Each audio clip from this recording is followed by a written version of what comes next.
Twin baby হওয়ার পর থেকে তেমন কোনো কিছু সেইভাবে বাসায় তৈরি করা হয় না, কারণ আমি একদমই সময় পাই না। এটা তৈরি করো, ওটা তৈরি করো, এমন আবদার মিমের বাবা কখনোই করে না। যেটা করি আমি আমার মন মতনই করি, যখন মনে চায় তখনই আমি করে ফেলি, আর না চাইতেই আমি সবকিছু করে ফেলি, যেটা ওদের কাছে অনেকটাই সারপ্রাইজ থাকে। মিমের বাবা এত আবোল তাবোল পছন্দ করে না, তবে মিম খুব পছন্দ করে এগুলা। হ্যালো এভরিওয়ান, আসসালামু আলাইকুম। কেমন আছেন সবাই? রোজি ফ্যামিলি ব্লগ থেকে নতুন আরেকটি ভিডিও নিয়ে চলে এলাম। কথা না বাড়িয়ে আজকে পুডিং বানাবো, তার জন্য কিন্তু আমি ক্যারামেল করে নিয়েছি, দেখতেই পাচ্ছেন। তো ক্যারামেলটা কিন্তু একবারে হয়নি, আগে একবার নষ্ট হয়েছে, তারপরে এবার পারফেক্ট হয়েছে। কারণ সব কিছুতে আমি এত এক্সপার্ট না, আমার নষ্ট হবে তারপরে ভালো কিছু হবে, এইভাবেই আমি শিখি।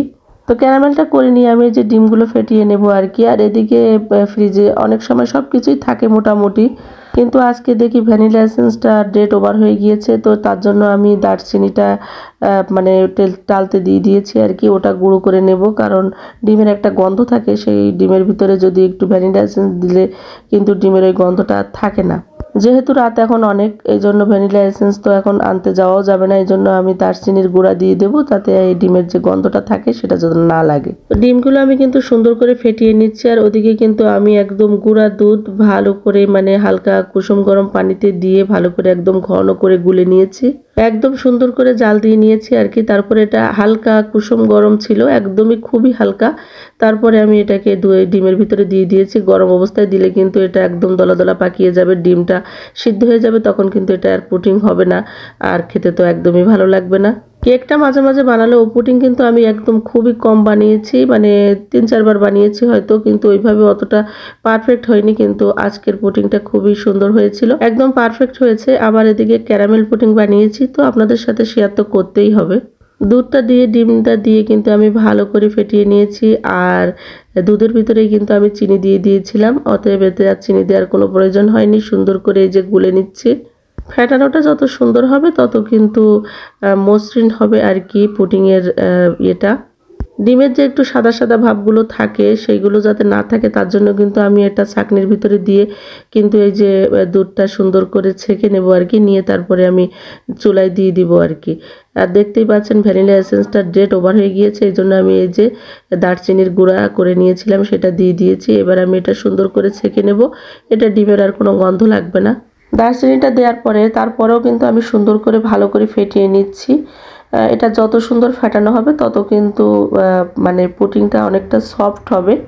কথা সুন্দর করে বলার চেষ্টা করতেছি কিন্তু কোনো লাভ নেই, কারণ এত পরিমাণে কাশি হয়েছে আর গলা এমন ভাঙছে যে কোনোভাবেই ঠিক হচ্ছে না। এই যে বলের ভিতরে ভালো করে ঘুটে নিয়ে এটাকে একটা জগের ভিতরে ঢেলে নিয়ে তারপরে কিন্তু আমি সুন্দর করে ছেঁকে নিচ্ছি, যাতে ডিমের যে যত মানে টুকরো টুকরো থাকে যেগুলো আর কি, সুন্দরভাবে যেগুলো ঘোটা না হলেও, আর যে দারচিনি যেগুলো দিয়েছিলাম সেগুলো সুন্দর করে যতটা পেরেছি এই যে ছেঁকে রেখে দিয়েছি, যাতে করে পুডিংটা সফট হয় আর কি। আর এদিকে দেখতেই পাচ্ছেন একটা পাতিল রাখা একটা স্ট্যান্ড দিয়ে দিয়েছি, তার ভিতরে একটা বড় ফ্রাই প্যানের ভিতরে পানি দিয়ে দিয়েছি, আর এর ভিতরে আমি আগে দিয়ে দিয়েছি এই যে ক্যারামেল করে রাখা যে পুডিং, যেটার ভিতরে করব এটার ভিতরে দিয়ে দিলাম আর কি।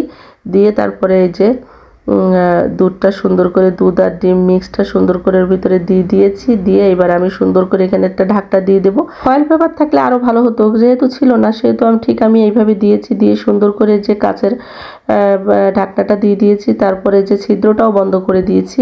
এইভাবে গ্যাসের চুলার পুডিংটা হতে খুব বেশি টাইম লাগবে না, আমি খুব আস্তে আস্তে জাল দিয়েছি, তাই 45 মিনিটের মতো লেগেছিল। এই 45 মিনিটের ভিতরে কিন্তু আমি 2বার দেখেছিলাম আর কি, 2বার দেখেছি। তারপরে আমি একটা টুথপিক নিয়ে সুন্দর করে দেখেছি হয়েছে কিনা। তো হয়ে যাওয়ার পরে আমি কিন্তু এটা ঠান্ডা হলে তারপরে এই যে দেখতেই পাচ্ছেন নামিয়ে নিয়েছি। কি সুন্দর লোভনীয় হয়েছে একেবারে, ক্যারামেলটা এত পারফেক্ট হয়েছে, যদিও বা 2বার করতে হয়েছিল তারপরেও কিন্তু পারফেক্ট হয়েছে। কেমন হয়েছে পুডিংটা অবশ্যই কমেন্টে জানাবেন।